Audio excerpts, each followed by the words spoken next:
Magandang Panginoon na siyang nagluto ang estratehiyang kalingat sa tao. Magandang umaga mga bata. Magandang umaga din po. Kamusta naman ang inyong mga araw? Okay naman po, Guro.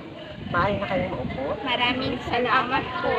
Ngayon mga bata, ay magkakaroon tayo ng maikling alamat. Ngayon, nais kong buksan ninyo ang pahina una at sabayan ninyo ang aking pagbabasa sa ating maikling alamat. Handa na ba kayo? Opo. Ang pamagat ng ating alamat ay ang alamat ng mangga. Ano na nga ang alamat ng ating pamagat? Alamat ng mangga. Anak ni Aling Maria at Mang Juan Sibel. Mabait at matalino si Bel. Nagmana siya sa kanyang mga magulang na mabait din naman. Isang araw, isang matandang pulubi ang kanyang kinawaan. Inuwi niya ang pulubi sa bahay niya. Pinagluto ng pagkain. Isang araw naman, samantalang nangangahoy ng isang matandang bitin na buto. Ang nasunod niya, kinakain din niya ito at binigyan ng gamot. Nakaraan ng ilang panahon, nagkasakit si Bel. Sa kabila ng pagsisikap ng mag-asawa na pagalingin ang kanilang anak, lumubha ito at namatay pagkatapos. Ganoon na lamang ang iyak ng mag-asawa. Kinabukasan, habang nakaburol ang kanyang anak, dumating ang isang diwata. Hiningin niya ang puso ni Ben. Ibinaon ng diwata ang puso ni Ben sa isang bundok. Ito ay naging punong kahoy na may bungang hugis-puso. Marami ang nakinabang ngayon sa kanyang bunga. At ito ay ang bungang mangga. Opo. Nagustuhan niyo bang ating alamat? Opo. Ngayon mga bata, hiling ko ang klase sa limang pangkat. At dahil ilan lamang kayo dito, magiging isang pangkat na lamang kayo. Ang isang pangkat ay magkakaroon ng mga tauhan. Pangunahing tauhan, pantulong na tauhan, taga-masid o taga-sigid. Bali, 4 na tauhan ito. Handa na ba kayo? Opo. Magkakaroon kayo ng isang bigabilangan. At narito sa meet card ang inyong gagawin. Nandito ang sitwasyon na inyong gagawa ng senaryo. Magandang umaga po, teacher. Ito po ang aming role play. Ang alamat ng mangga. Ako po ang narrator at narrator po ang mga tauhan. Isang araw, isang matandang pulubi ang pinaawaan ni Ben.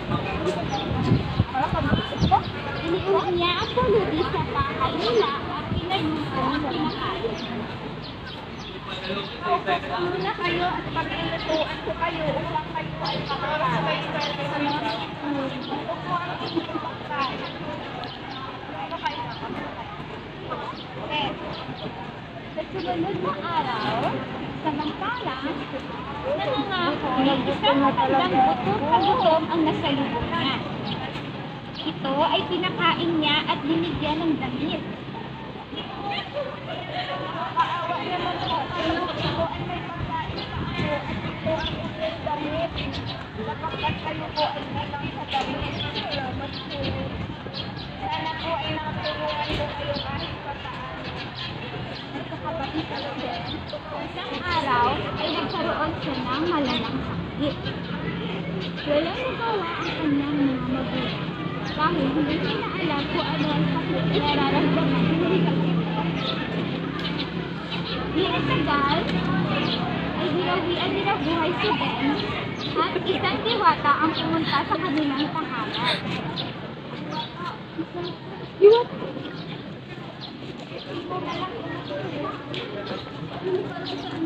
Sinabi ng diwata na ibigay sa kanila ang puso. Uy, ang layo! Tangina! Sa pagkuha ng puso, si diwata ay kanyang tinanim ito sa bundok at ilang araw, ay bigla itong tumubo na isang puno na hugis puso. At di kalaunan, maraming taga-bayan nila ang nagkaroon ng interes at sila ay naging trabaho na may bungang hugis puso. Marami ang nakikilabang ngayon sa bungang ito at ito ay ang tinawag nilang mangga. Ito po ang aming runway ngayong umaga. Maraming salamat. Kamusta mga bata? Ako ay nagadala sa inyo ginawang presentasyon.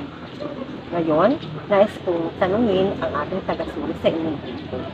Taga-suri, ano ang iyong nasuri sa inyong dito? Base po sa akin na suri sa alamat ng bata ay si Ben po ay hindi ko rin dalawang isip na tulungan ang pulubi at bigyan ng pagkain at bigyan ng balik.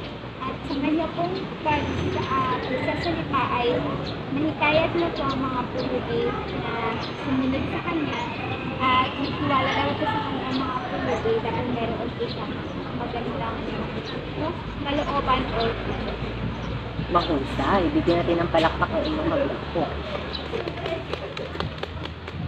Ngayon naman, tatanungin ko ang taga-Masud. So, base po sa aming ginawang roleplay, si Ben po ay naawas sa nakita niyang dalawang pulubi at doon po nagpapakita ng magandang asal at magandang loob. Mahusay. Bigyan natin ng palakpak ng inyong taga-Masud. Ngayon, ako'y nagagalak sa inyong presentasyon. Yang halina't isa tao ay nagbibigay ng pagkakataon sa mga mag-aaral na magpakita ng kanilang pag-unawa sa mga kilos at gawin sa kwento. Sa pamamagitan nito, nabibigyan ng pagkakataon ang mga mag-aaral na magpahayag ng kanilang damdamin, suliranin at mga posibleng lunas sa sitwasyon. Ang estratehiyang pagsasatao ay isang mabisang teknik sa maraming guro at nagpalawak ng guro ng paghinang ng kritikal na pag-iisip sa mga mag-aaral. So, katulad po ng ginawa namin kanina, sa pinakita po namin, meron pong guro, si Kuya Jury. Tapos, kami po ay mga mag-aaral. Siguro ay merong binasang isang alamat. Ito ay ang alamat ng mangga. Habang ang mga mag-aaral ay sinusundan po sa kanilang libro yung binabasa ng kanilang guro. At pagkatapos basahin po ni teacher, ni Kuya Jory, yung alamat ng mangga ay hinati niya po ang klase sa pangkat.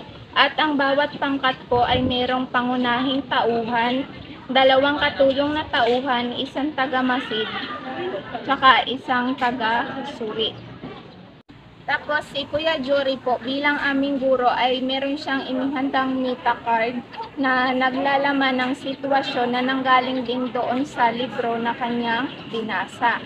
At pagkatapos gawin ng mga mag-aaral ang isang sitwasyon, si taga-masid naman tsaka si taga-suri ay sasabihin nila yung kanilang naobserbahan patungkol doon sa kanilang ginawa na dula-dulaan ng bawat pangkat. Tapos, so ang estratehiyang halina't isa tao ay nagbibigay po ng pagkakataon sa mga mag-aaral na isa tao ang mga kilos o gawi sa isang kwento or sa isang alamat.